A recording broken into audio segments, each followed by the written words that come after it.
ನಮಸ್ಕಾರ ವೀಕ್ಷಕರೇ, ವೀರ ಸಂಕಲ್ಪ ಮೀಡಿಯಾಗೆ ಸ್ವಾಗತ. ನಾನು ವೀರಣ್ಣ ಮಂಟಳ್ಕರ್. ನಮ್ಮ ಚಾನಲ್ ಸಬ್ಸ್ಕ್ರೈಬ್ ಮಾಡಿಲ್ಲ ಅಂದರೆ ಈಗಲೇ ಸಬ್ಸ್ಕ್ರೈಬ್ ಮಾಡಿ, ಲೈಕ್ ಮಾಡಿ, ಶೇರ್ ಮಾಡಿ. ಹೆಚ್ಚಿನ ವಿಶೇಷ ರಾಜಕೀಯ ಪ್ರಚಲಿತ ಸುದ್ದಿಗಳನ್ನು ವೀಕ್ಷಿಸಿ. ಬಸವ ಕಲ್ಯಾಣ ತಾಲೂಕಿನ ಮಂಟಾಳ ಗ್ರಾಮ ಸೇರಿದಂತೆ ವಿವಿಧೆಡೆ ಮಹಾಶಕ್ತಿ ಕೇಂದ್ರ, ಶಕ್ತಿ ಕೇಂದ್ರ ಹಾಗೂ ಭಾರತೀಯ ಜನತಾ ಪಕ್ಷದ ಕಾರ್ಯಕರ್ತರಿಂದ 25ರಂದು ಶನಿವಾರ ಪಂಡಿತ್ ದೀನ್ ದಯಾಳ್ ಉಪಾಧ್ಯಾಯ ಅವರ 105ನೇ ಜನ್ಮ ದಿನಾಚರಣೆ ಮಾಜಿ ಸೈನಿಕರುಗಳಿಗೆ ಸನ್ಮಾನಿಸಿ ಗೌರವಿಸುವ ಮೂಲಕ ವಿಶಿಷ್ಟವಾಗಿ ಆಚರಿಸಲಾಯಿತು. ಸದರಿ ಕಾರ್ಯಕ್ರಮವು ಬಸವ ಕಲ್ಯಾಣ ತಾಲೂಕಿನಲ್ಲೆಡೆ ಮಹಾಶಕ್ತಿ ಕೇಂದ್ರ ಹಾಗೂ ಶಕ್ತಿ ಕೇಂದ್ರದ ಬೂತ್ ಮಟ್ಟದಲ್ಲಿ, ಬಸವ ಕಲ್ಯಾಣ ನಗರದ ಮಹಾಶಕ್ತಿ ಕೇಂದ್ರದಲ್ಲಿ ಸಹ ದೀನ್ ದಯಾಳ್ ಉಪಾಧ್ಯಾಯರ 105ನೇ ಜನ್ಮ ದಿನಾಚರಣೆ ಭಾಜಪ ಕಾರ್ಯಕರ್ತ ಪದಾಧಿಕಾರಿಗಳಿಂದ ಜರುಗಿತು. ಮಂಟಾಳ ಮಹಾಶಕ್ತಿ ಕೇಂದ್ರದಲ್ಲಿ ಜರುಗಿದ ಕಾರ್ಯಕ್ರಮದಲ್ಲಿ ಬಿಜೆಪಿ ರಾಜ್ಯ ಕಾರ್ಯಕಾರಿಣಿ ಪ್ರಕೋಷ್ಠದ ಸದಸ್ಯರಾದ ವೀರಣ್ಣ ಕಾರ್ಬರಿ ಕಾರ್ಯಕ್ರಮವನ್ನು ಉದ್ದೇಶಿಸಿ ಮಾತನಾಡಿ, ದೀನ್ ದಯಾಳ್ ಉಪಾಧ್ಯಾಯ ಅವರು ಬಿಜೆಪಿ ಪಕ್ಷ ರಾಷ್ಟ್ರೀಯ ಪಕ್ಷವನ್ನಾಗಿ ಕಟ್ಟಿ ಬೆಳೆಸಿದ ಬಗ್ಗೆ ಹಾಗೂ ಅವರೊಬ್ಬ ಪತ್ರಕರ್ತ, ಸಮಾಜ ಸೇವಕ, ಚಿಂತಕ ಹಾಗೂ ಜನಸಂಘದ ಸ್ಥಾಪಕರಾಗಿ ಪಂಡಿತ್ ದೀನ್ ದಯಾಳ್ ಉಪಾಧ್ಯಾಯ ಅವರ ಜೀವನ ವೃತ್ತಾಂತ ವಿವರಿಸಿದರು. ಇದೇ ವೇಳೆ ಮಂಟಾಳ ಮಹಾಶಕ್ತಿ ಕೇಂದ್ರದ ಅಧ್ಯಕ್ಷ ಶಿವಕುಮಾರ್ ಶೆಟ್ಗಾರ್ ಮಾತನಾಡಿ, ದೀನ್ ದಯಾಳ್ ಉಪಾಧ್ಯಾಯ ಅವರಿಂದಾಗಿ ಇವತ್ತು ದೊಡ್ಡ ಪಕ್ಷವಾಗಿ ಬಿಜೆಪಿ ಬೆಳೆದಿದೆ ಎಂದು ವಿವರಿಸಿದರು. ಭಾಜಪ ತಾಲೂಕು ಅಧ್ಯಕ್ಷ ಅಶೋಕ್ ವಕಾರೆ, ಗ್ರಾಮ ಪಂಚಾಯತ್ ಅಧ್ಯಕ್ಷ ದತ್ತು ಚಿಟಂಪಲೆ, ಗ್ರಾಮ ಪಂಚಾಯತ್ ಸದಸ್ಯ ಮಹಾಪುರಿ ಸೂರ್ಯವಂಶಿ, ಪ್ರಮುಖರಾದ ಹನುಮಂತ್ ದರ್ಜಿ, ವಿಶ್ವನಾಥ್ ಹುಗ್ಗೆ ಪಾಟೀಲ್, ಸುಭಾಷ್ ರೇಕುಳಗಿ, ಬಸು ಶೆಟ್ಗಾರ್, ಶಿವಕುಮಾರ್ ಸ್ವಾಮಿ, ಸಂತೋಷ್ ಜವಳಿಗೆ, ಉಮಾಕಾಂತ್ ಪಾಟೀಲ್, ಮಾಣಿಕ್ ಶೆಟ್ಗಾರ್, ಚನ್ವೀರ್ ಖಸ್ಗೆ, ಭೀಮಾಶಂಕರ್ ಲಡ್ಡೆ ಸೇರಿದಂತೆ ಮುಂತಾದವರು ಉಪಸ್ಥಿತರಿದ್ದರು. क्या एरोप्लेन से होगा? क्या फैक्ट्रियां बनाने से होगा? वो कहते थे ये सभी चाहिए डेवलपमेंट के लिए, अभिवृद्धि के लिए सभी चाहिए, लेकिन उनका विचार इससे हटके थोड़ा था कि भारत देश मजबूत तब होगा कि हमारे देश में जो समाज है उस समाज का सबसे गरीब, जो आखिरी लाइन पे खड़ा है, सबसे किनारा खड़ा है, सबसे करीब, जब तक वो मजबूत नहीं होगा तब तक हमारा भारत देश मजबूत नहीं होगा। तो उसके लिए एक नाम भी दिया उन्होंने, अंत्योदय। जो अंत में खड़ा है, जो आखिरी किनारे पे खड़ा है, जो सबसे गरीब है, उसका जब तक उदय नहीं होगा तब तक भारत देश का भविष्य मजबूत नहीं होगा। भारत देश की भविष्य मजबूत होने के लिए दो चीज बोले उन्होंने, एक, सबसे गरीब को मजबूत करो, जो सबसे गरीब आखिरी लाइन में है, हर योजना, हर आर्थिक योजना, हर परिस्थिति में भी उसको साथ दो, उसे ऊपर उठाओ, और दूसरा, हमारे देश की संस्कृति को मजबूत करो। ये दो जिम्मा रखोगे, ये दो करोगे तो हमारा देश मजबूत हो जाएगा। ये विचारधारा था। अब आज सरकार में अंत्योदय योजना जारी है, वो इनकी विचारधारा। ऐसे कईयों योजना जो है ना, इनके विचारधारा पे चल रही है। पंडित जी इतने ज्ञानी थे कि उन्होंने एक ही बैठक में, ऐसा जैसे हम बैठे हैं कुछ चर्चा कर रहे हैं, तो एक किताब उन्होंने लिखा। वो लेखक थे, चिंतक थे और पत्रकार भी थे। लेखक ऐसी खूबी के लेखक थे कि जैसे हम बैठ के बात कर रहे हैं तो ऐसी बैठ के चर्चा हुई सम्राट चंद्रगुप्त। तो सम्राट चंद्रगुप्त था, उसकी जीवन कथा की एक नाटक लिखी उन्होंने। कितने दिन में लिखा होगा अंदाजा लगेगा। अगर किसी को हम नाटक लिखने के लिए बोले तो कितना दिन लेगा? एक राजा की कहानी लिखो भाई जो नाटक रूप में, तो कितना लेगा अंदाजा आपके हिसाब से? कोई अगर बहुत ही अच्छा लिखता है तो 1 महीना लगेगा, उससे भी अच्छा लिखता है तो 20 दिन क्या तो 15 दिनों के ऊपर तो लेगा ही लेगा। लेकिन इनके नॉलेज, इनके ज्ञान देखो, एक ही बैठक में जैसे हम बैठे हैं, एक दिन में जो बैठक बैठे हैं, उसी एक ही बैठक में सम्राट चंद्रगुप्त की कहानी पूरी नाटक लिखा। इतने बड़े ज्ञानी थे। इसके साथ कईयों उन्होंने किताबें लिखी हैं। उस किताबों की विचारधारा करूं तो मैं कुछ नाम बोलूंगा।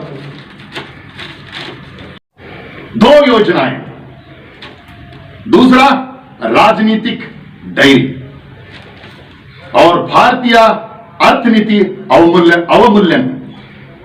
अभी जो मैंने कहा चंद्रगुप्त सम्राट की जो एक ही बैठक में लिखे, वो भी लिखे हैं। और एक आत्मा मानवतावाद, राष्ट्र जीवन की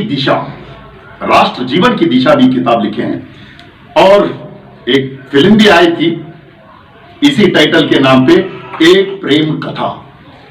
एक प्रेम कथा पुस्तक उन्होंने लिखे हैं और लोकमान्य तिलक जी का राजनीति पुस्तक भी लिखे हैं, राष्ट्र धर्म में एक पुस्तक लिखे हैं और पांचजन्य बोल के एक पुस्तक लिखे हैं। ऐसे कईयों किताबें उन्होंने लिखे हैं।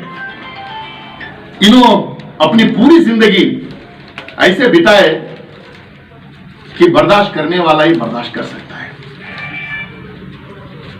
जब आदमी को ठोकरें लगते हैं और परिवार में संकट आ जाता है तो उसकी पढ़ाई तो छोड़ो, उसकी ज्ञान कहीं का नहीं रह जाता है, क्योंकि दुखी में डूब जाता है इंसान। दुखों में जब डूब जाता है तो उसे कहीं सुधारता नहीं कि आगे करे क्या। तो पंडित के दीनदयाल के साथ इतने ऐसे घटनाएं हुए कि बचपन में अपने माँ बाप को खो दिए और बड़े होते होते अपनी बहन और अपने भाई को भी खो दिए। करीबी जो अपने परिवार के अपने हिस्से थे, जो अपने इनके हिस्से थे, जो एक दिलों को जोड़ के रहने वाले थे, एक परिवार, उस सबको उन्होंने खोया। सब देहांत हो गए। फिर भी पंडित जी कभी हिम्मत नहीं हारे।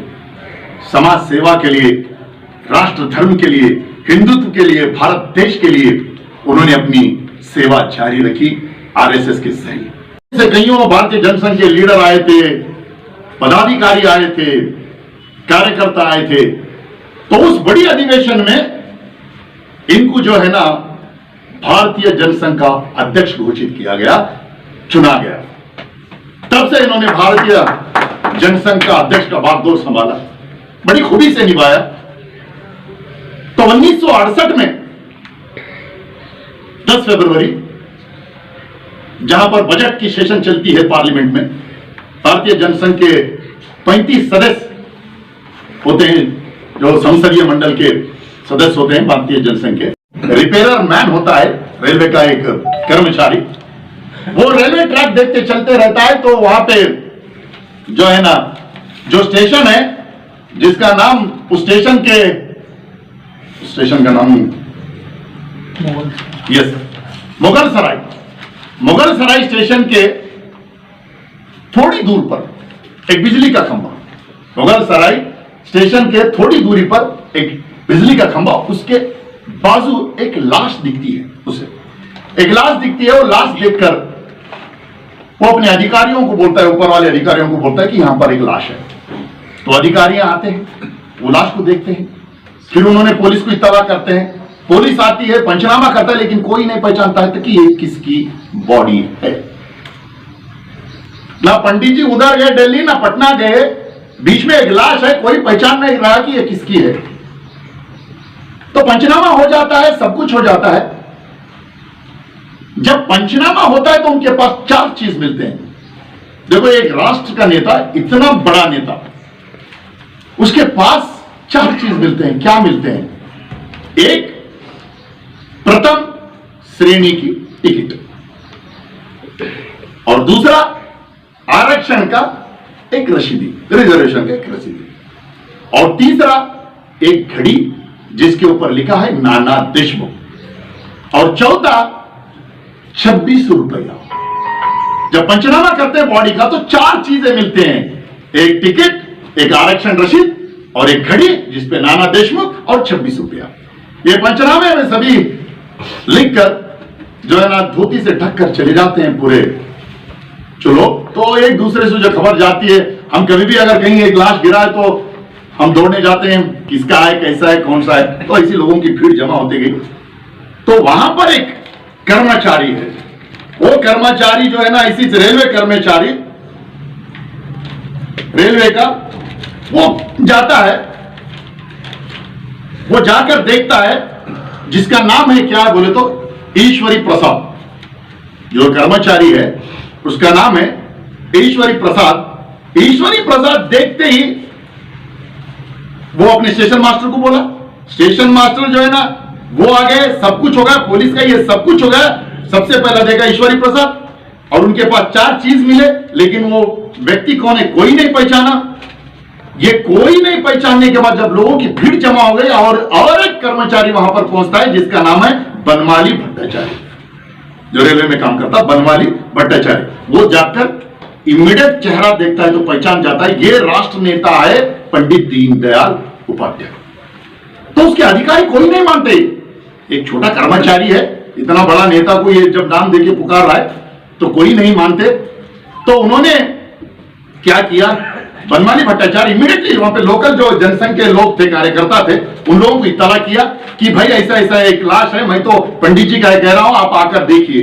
तो वो लोग आते हैं, आके देखते हैं, सर पे आसमान टूट पड़ा है पूरे कार्यकर्ताओं कि हमारे देश का नाता भारतीय जनसंघ का नेता यहां पर लाश बनकर पड़ा है। पूरे लोगों के आंखों में आंसू और कहते हैं ये हमारा नेता है, हमारा राष्ट्र अध्यक्ष है। पूरे कार्यकर्ता रोने लग जाते हैं।